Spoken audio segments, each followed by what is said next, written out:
नमस्ते। थर्ड आई में आपका स्वागत है। ट्रंप तो धमकाते ही रहते हैं, उनकी तो टोन है। जेडी वेंस धमकाते रहते हैं। अब अमेरिका में एक नए साहब और आ गए हैं और उनका नाम है हावर्ड लुटनिक। हावर्ड लुटनिक साहब उनके यूएस सेक्रेटरी ऑफ कॉमर्स हैं। वहाँ पे मंत्रियों को सेक्रेटरी बोलते हैं वो, और जैसे हमारे यहाँ पीयूष गोयल साहब कॉमर्स मिनिस्टर हैं, उन्हीं के इक्विवेलेंट अमेरिका के हावर्ड लुटनिक साहब यूएस सेक्रेटरी हैं। कल वो आए थे US India strategic partnership forum,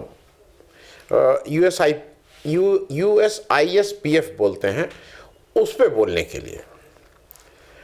और जब वो वहाँ बोलने आए तो उन्होंने भारत को ठीक से खरी खरी सुनाई कि आप रशिया से क्यों हथियार खरीद रहे हैं, आप ब्रिक्स में जाके डॉलर के अगेंस्ट की करेंसीज को, मतलब उन्होंने साफ साफ सारी चीज़ें कही। और ये बात मैं इसलिए कह रहा हूं कि 5 और 6 जून को अमेरिका के जो नेगोशिएटिंग टीम है, जो भारत में आके नेगोशिएट करेगी क्या टैरिफ किस में, वो आ रही है। तो कल वो यहाँ हिंदुस्तान में पहुँच जाएगी। उससे पहले अभी तक तो केवल ट्रंप धमकाते थे, अब उन्होंने भी धमकाना, अब सब धमका रहे हैं। मतलब वो तो जिसको देखो वही भारत को धमका रहा है, और हम अपना मुंह नहीं खोल रहे हैं, जो भी कारण हो। लेकिन मैं उस बात को थोड़ा और डिटेल आपके साथ करूं। कुछ चीज़ें ज़रा समझना होगा कि ग्राउंड पे क्या है, और ये चीज़ें समझना इसलिए होगा कि मैंने कल एक अपने लाइव शो में भी कहा था, मैं उसको फिर दोहराऊं। दुनिया में जैसे ये पहली बार भारत पाकिस्तान की जो वॉर हुई, जिसको अब वो वॉर है कि नहीं है, क्योंकि वो भी समझ में नहीं आ रहा। कभी बीजेपी कहती है सीज फायर हुआ, फिर कहती है नहीं वॉर नहीं थी, सेसेशन ऑफ वो क्या है, मतलब जो भी हुआ है उसमें पहली बार एक दूसरे की फौज आमने सामने नहीं लड़ी है। मतलब यहां से मिसाइल फेंकी गई, वहां से ड्रोन आए, वहां से ये सब हुआ, आमने सामने की जो लड़ाई होती है वो पहली बार नहीं हुई है। नाउ अब वॉर की चीजें चेंज हो रही हैं।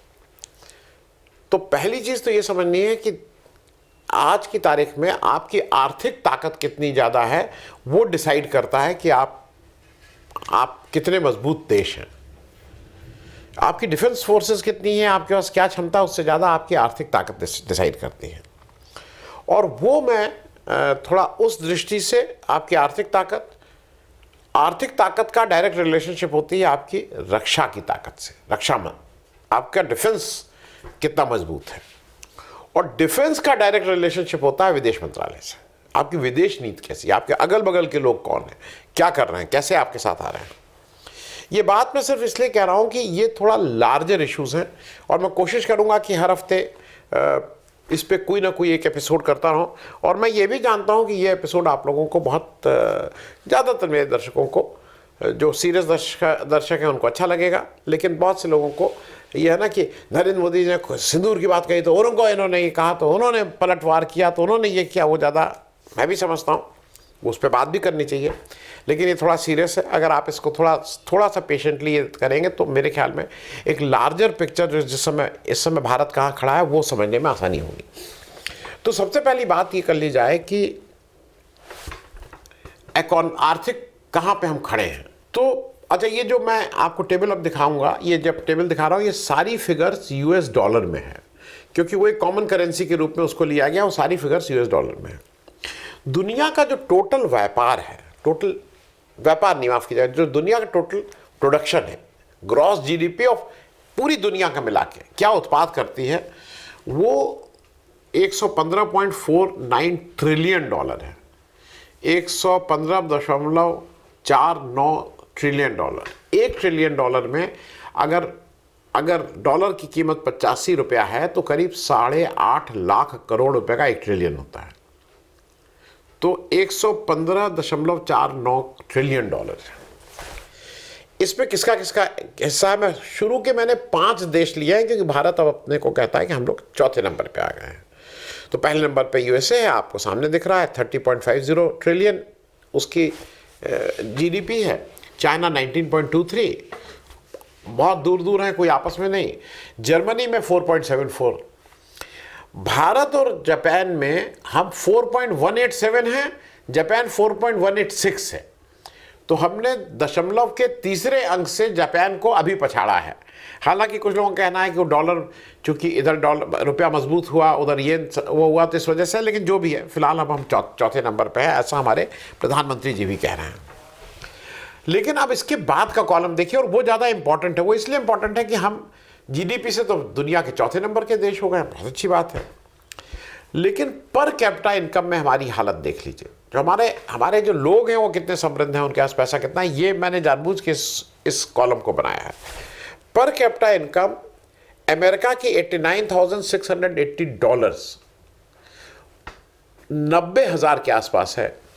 चीन $13,665, जर्मनी $56,697, जापान $33,550 और हम $2,880। हम दुनिया की चौथी सबसे बड़ी वो होके हमारी जो पर व्यक्ति आय है वो $2,880 है मात्र।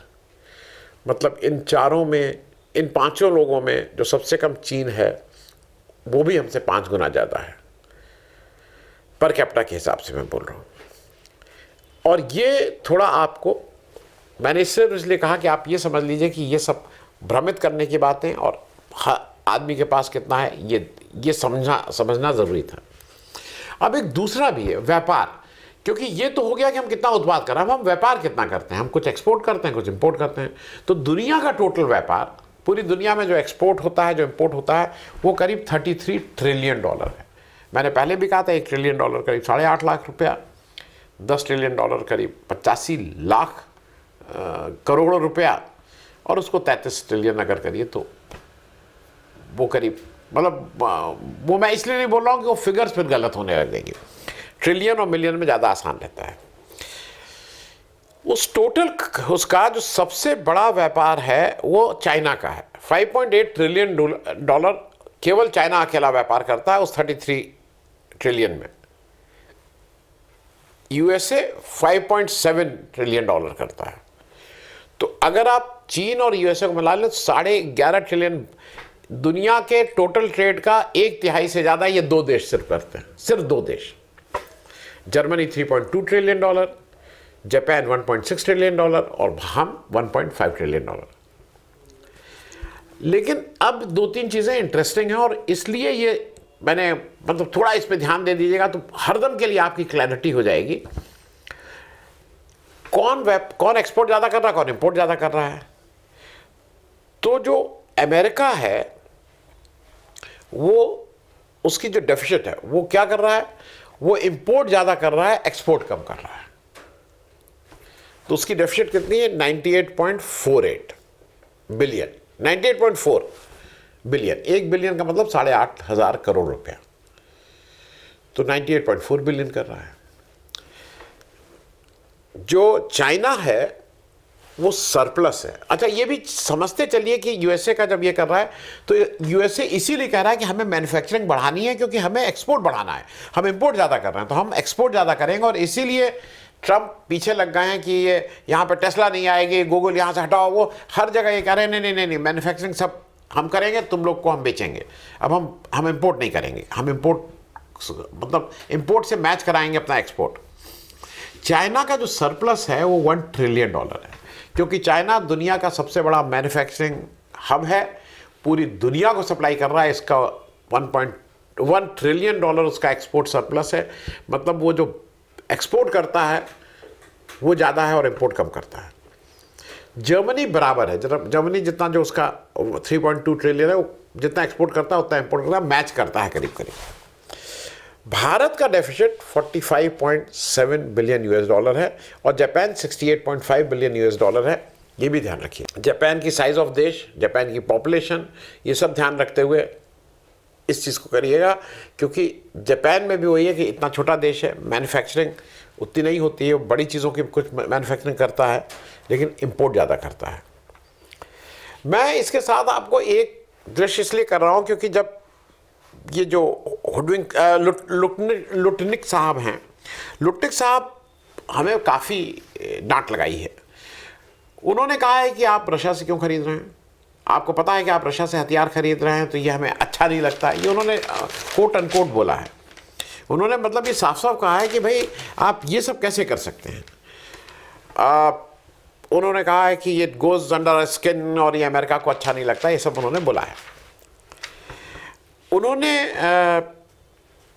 एक चीज़ और ध्यान रखिएगा कि अभी जब यूएसए ने स्टील और एल्युमिनियम पे 25% का एक टैरिफ लगाया अलग से कि हम टैरिफ लगाएंगे, हम अपनी यूनिट्स को प्रोटेक्ट करेंगे, तो भारत गया था आईएमएफ और WTO वर्ल्ड ट्रेड ऑर्गेनाइजेशन गया था कि भाई ये लगा रहे हैं तो इसका रिटेलिटरी हमें भी 25% हम भी लगाएंगे।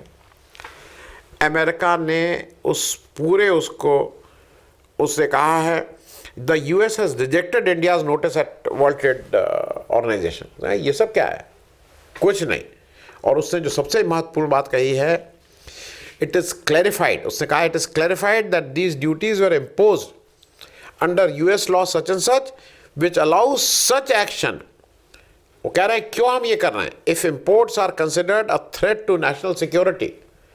वो उनके यहाँ इंपोर्ट नेशनल सिक्योरिटी जुड़ा है, और हम जो चीन से मंगाए जा रहे हैं $100 बिलियन का डेफिसिट, उसको हमारे यहाँ कोई नेशनल सिक्योरिटी थ्रेट की बात नहीं करेगा। नहीं, वो सब चंगा सी, वो बड़ी इकॉनमी हम छोटे कर, वहाँ वो कह रहे हैं कि नहीं ये नेशनल थ्रेट है, इसलिए हम ये टैरिफ लगाएंगे। अब एक चार्ट और आप देख लीजिए, क्योंकि ये चार्ट मैं फिर आग्रह करूंगा थोड़ा धैर्य रख के देख लीजिएगा, बहुत सी चीज़ें इसमें भी क्लियर हो जाएंगी। अगर आपको व्यापार अच्छा करना है तो आपको अपनी सेना को ताकतवर बनाना होगा, इसके सिवा और कोई रास्ता नहीं है। यूएसए, ये अब नेक्स्ट चार्ट देख लीजिए, यूएसए टोटल जो मिलिट्री एक्सपेंस है और सब US डॉलर में है, वो यूएसए का 968 बिलियन US डॉलर है, चीन का 314 बिलियन US डॉलर है, जर्मनी बहुत छोटा देश उसका 88.5 बिलियन US डॉलर है, इंडिया का 86.1 बिलियन US डॉलर है, और जापान का 55.3 बिलियन US डॉलर है। लेकिन मैं इस पर एक चीज़ और आपको याद दिला दूं, चाइना की फिगर बहुत अधिकृत नहीं होती है। चाइना क्या करता है और क्या लिखता है और क्या बोलता है, और टोटल कंट्रोल है। तो इसलिए ये जो बात अभी आ रही है कि कितना है, वो ये बोल रहा है कि इतना है, अब सही में उसका इतना है या इससे ज़्यादा है ये नहीं मालूम है। अब एक दूसरा मानक होता है कि आपका जो GDP है उसका कितना परसेंटेज आप रक्षा में कर रहे हैं। तो इसमें अगर आप देखिए तो यूएसए करता है 3.4%, चाइना 1.7%, जर्मनी 1.9%, इस साल इंडिया भी 2.3% किया, जापान 1.6%। और इसके बाद का कॉलम मैं आपको इसलिए बता रहा हूं क्योंकि वो समझने में आसानी हो जाएगी कि कौन कितना ज़्यादा कर रहा है। रक्षा क्यों, आपका डिफेंस क्यों होता है? आपका डिफेंस आपके बॉर्डर की सुरक्षा करने के लिए होता है, आपकी सीमाओं की सुरक्षा के लिए। तो ये भी इंटरेस्टिंग है कि जरा ये देख लीजिए कि किसकी सीमा कितनी बड़ी है, इसी में देख लीजिए। जो land borders, land borders USA का टोटल 12,046 किलोमीटर है केवल, और वो केवल 2 कंट्रीज से टच करता है, कनाडा और मेक्सिको। उसके अलावा किसी कंट्री से वो लैंड बॉर्डर नहीं है, समुद्र के बाद है, लैंड बॉर्डर नहीं है। उसके बाद चीन है, चीन का 22,117 किलोमीटर का लैंड बॉर्डर है, और वो 14 कंट्रीज उसके पड़ोसी देश हैं। लेकिन अब देखने वाली बात है कि उस 14 कंट्रीज से उसके दोस्ताना रिश्ते हैं कि उसके होस्टाइल रिश्ते हैं, ये देखने वाली बात होगी। ये किसी और दिन करेंगे, लेकिन आप लोग खुद भी थोड़ा देखिएगा कि चाइना अपने 14 जो उसके पड़ोसी देश है उनके साथ उसका क्या व्यवहार है। जर्मनी के पास 3,790 ही किलोमीटर का लैंड बॉर्डर है, खर्चा कितना कर रहा है? हमारे बराबर, और लैंड बॉर्डर 3790। कितनी कंट्रीज? 9 कंट्रीज हैं, और वो यूरोपियन यूनियन बना के उन लोग आपस में तो मेल जोल के साथ रह रहे हैं, ये ध्यान रखिएगा। इंडिया का लैंड बॉर्डर है 15,200 किलोमीटर, ये सब लगभग है एस्टिमेटेड। और हमारे पास कंट्रीज कितनी हैं? 7 कंट्री हैं जो हमारे लैंड बॉर्डर्स हैं। हमारे रिश्ते किससे कितने अच्छे हैं, अब ये आप डिसाइड करिए। मैं इसको यहीं पे छोड़ दे रहा हूँ। जो टेक्निकली जो लैंड बॉर्डर्स हैं उसमें आप खुद ही बताइएगा हमारे किस कंट्री से कितने अच्छे रिश्ते हैं जिससे हमारा लैंड बॉर्डर मिलता है। और जापान का ही होगा ना कि ये तो 1.60% ऑफ GDP खर्च करता है, बड़ा कम करता है, 50%, 55.3%। भाई साहब, जापान जो है वो लैंड लॉक, चारों तरफ समुद्र है, उसका किसी भी देश से कोई भी उसका लैंड बॉर्डर नहीं है, 0। चीज़ें समझ रहे हैं, आसान कितना है अपने देश की सुरक्षा। तो इसको भी जरा मद्देनजर एक बार रखिएगा। लास्ट कॉलम इसलिए देख लीजिए कि हमारे यहाँ जो, क्योंकि ये चीज़ें अग्निवीर और ये क्या क्या था और ये रिलेशनशिप है, मैं इन्हीं 5 देशों को लेकर चल रहा हूँ जो आर्थिक रूप से दुनिया के पहले 5 देश हैं। यूएसए, टोटल कितने एक्टिव जो उनके डिफेंस पर्सनल हैं, जो रक्षा में एक्टिव लोग हैं, 13.28 लाख, दुनिया का तीसरी शक्ति, मतलब in terms of man power. Number 1 चीन 20.35, 20,35,000 जो सेना है वो एक्टिव सर्विस में। ये चीन के वो नंबर से जो वो बाहर दे रहा है, अंदर इससे ज़्यादा है कि कम है नहीं मालूम, ज़्यादा होने की ज़्यादा संभावना है। जर्मनी 1.83 लाख, जर्मनी में 1.83 है, पैसा खर्च कर रहे हैं 88.5। वो इसीलिए मैं आपको ये फिगर बता रहा था। भारत दुनिया का दूसरे नंबर की हमारे पास रक्षा के फौजी 4.60 लाख और जापान 2.47 लाख। अब जरा ये समझिए कि जब आपके पास इतनी विशाल सेना है, हमारे पास 86 बिलियन ही सर्व कर रहे हैं, 14 लाख की सेना है, तो हमारे पेंशनर इसमें कितना पैसा जाता है। डीआरडीओ, हमारे पास रिसर्च और नया खरीदने के लिए पैसा नहीं है। मैं ये बात समझाना चाह रहा हूँ। चीन के पास 20 लाख सेना है, लेकिन उसका बजट 314 बिलियन US डॉलर है। उसका जो टोटल जीडीपी है, उसका देखने में 1.7% लग रहा है, लेकिन टोटल जीडीपी उसका 20 ट्रिलियन है, हमारा 4 ट्रिलियन है। तो ये फ़र्क भी समझना है, और इसलिए मैं इस बात को कह रहा हूँ कि देश को भी ये समझना होगा कि हमें कुछ हार्ड निर्णय लेने हैं। हमें पार्लियामेंट में कहना है, संसद में पास कराना है कि भाई हमारे देश का अगर आर्थिक शक्ति मजबूत करनी है तो आपका रक्षा बजट इससे कम नहीं हो सकता है। उसका रक्षा, लोग ये कहेंगे नहीं, शांति की बात तभी होती है जिसके पास रक्षा अच्छी होती है। आज अमेरिका पूरे दुनिया में शांति के वो बन गए ना कि हम शांति के वो, क्योंकि शक्ति है उनके पास, तब वो शांति की बात कर रहे हैं। अमेरिका के जो, मैं फिर वापस लौटता हूँ लुटनिक जी पे। लुटनिक जी ने बड़ी अजीब तरह की बातें कही हैं। एक तो उन्होंने बिल्कुल साफ कहा है कि आर्म परचेज आप हमसे करिएगा, इसमें कुछ नहीं, अमेरिका और इंडिया आ रहे हैं, उनको बता रहे हैं कि आप खूब आर्म परचेज हमसे करिए। दूसरा उन्होंने कहा है जो वो, अब भाई हिंदुस्तान ब्रिक्स में है, अब उनको ब्रिक्स से बड़ी दिक्कत है। वो कह रहे हैं नहीं, ये जो ब्रिक्स वाले हैं ना, कह रहे हैं कि नॉन डॉलर ट्रेड में हम लोग ज़्यादा आपस में करेंगे, तो ये कैसी बात है। वो गुस्सा हो रहे हैं इस बात पे। और फिर उन्होंने ये भी कहा है कि हम ऐसा बिजनेस करना चाहेंगे कि भारत की मार्केट हमें मिलती रहे। जहाँ पे हमारा ट्रेड सरप्लस था, तो लब्बो लुआब इस सारी बातों का ये है कि हम अमेरिका को नो नहीं कह पा रहे हैं।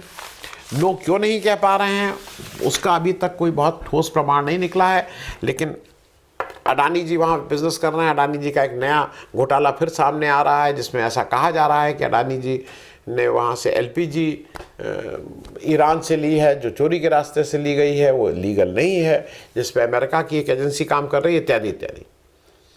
लेकिन अमेरिका, हमें आज तक हम ऐसे नहीं थे, लेकिन अब अमेरिका अपनी सामरिक ताकत को के बल पे हमारे जो आर्थिक निर्णय हैं उसको भी इफेक्ट कर रहा है, हमारे विदेशी नीति को भी तय कर रहा है।